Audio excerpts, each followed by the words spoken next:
and China. After World War II, Korea was a divided country. The border along the 38th parallel separated communist North from the American-backed South. In 1950, the North invaded and seized almost all of the peninsula.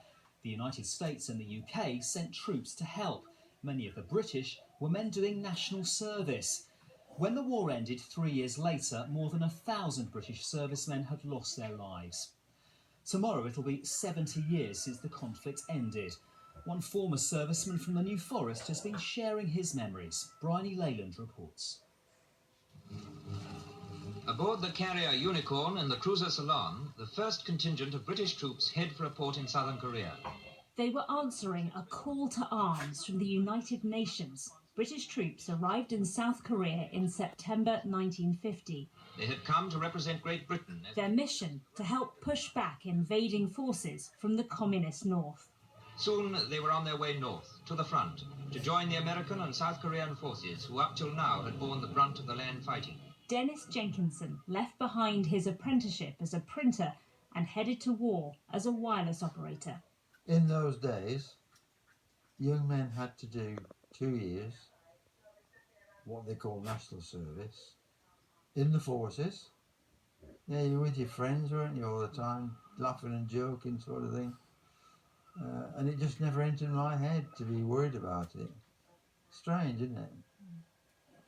What unfolded was brutal trench warfare.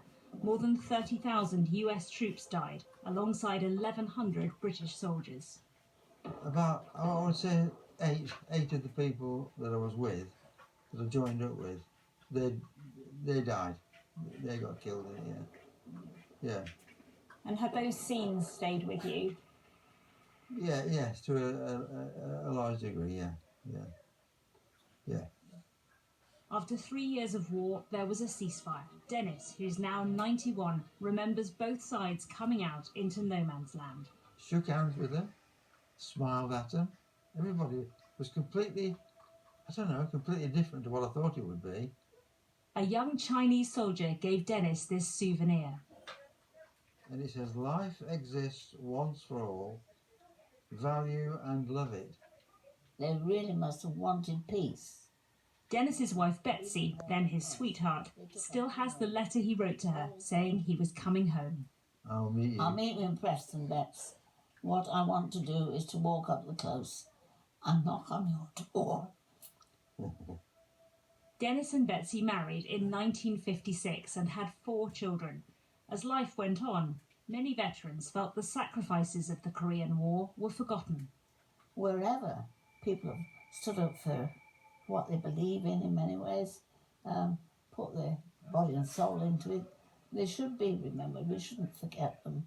70 years on, the couple hope people will take time to pay tribute to those who did not come home.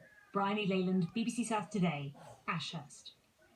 And you can hear more from Dennis on BBC Radio Solent's Breakfast Show with Alan Newman tomorrow. He'll be on just after 7:30.